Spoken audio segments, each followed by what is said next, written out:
I'm Keith with Bekaert, and I'm here today with Van. And Van, this is a little different for us. We are usually out here doing how to install, but there are a lot of fiction out in the market, and today we're going to put some data behind it and try to separate what's fact and what's fiction. That's right, Keith. You know, we get asked a lot if the tension curves are springs, when technically what those are in the fence for is they help you get over terrain. So you can stretch it out if you're going over the crown of a hill. Yep. At the top or at the bottom of the fence if you're going through a dip. So you can actually lengthen the fence either on the top or the bottom and give you flexibility in this fixed knot fence. And Van, that's exactly what I was taught. So to hear the saying that these work like springs doesn't sound right to me, because I come from galvanizing and fence dynamics are kind of in my wheelhouse. So this is not spring steel. So I thought what we would do today is we would put a pull gauge on and we would pull this tension curve out and let's see if it comes back.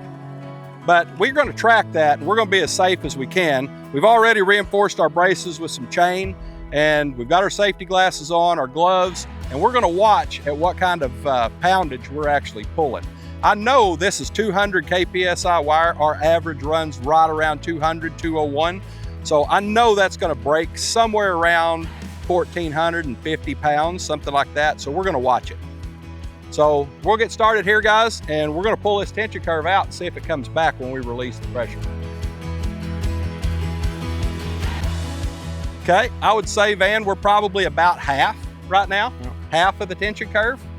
And we're somewhere in the neighborhood, we're starting to get close to 700 pounds right now. So we'll just keep going. And again, we're going to be as safe as we can.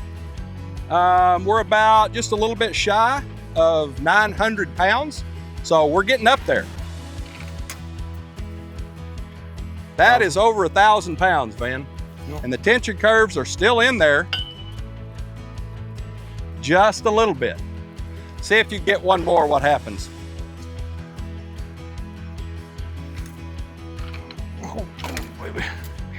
Okay, Van, we're over 1,100 pounds now.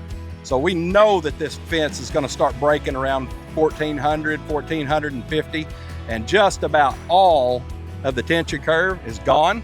I still see a little bit of a ripple, but not very much. So let's take some of this pressure off, Van, and see what happens, and we'll see if those tension curves actually come back.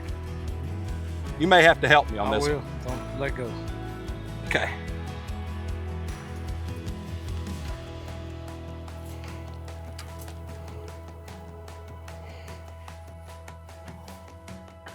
So we've let off a little bit, and we're down to around 400 pounds, which is actually a pretty good tension.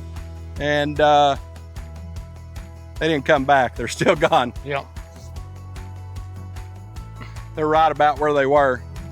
So I think that myth is somewhat busted.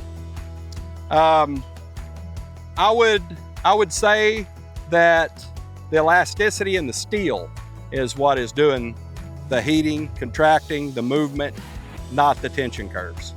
Those tension curves are exactly what I was taught, is they're in there to pull a little bit off the top, a little bit off the bottom. And guys, you can see they didn't come back. They're still right there where we left them. They should look like this, and they're not. So I think that is a myth in the market, Van, I really do.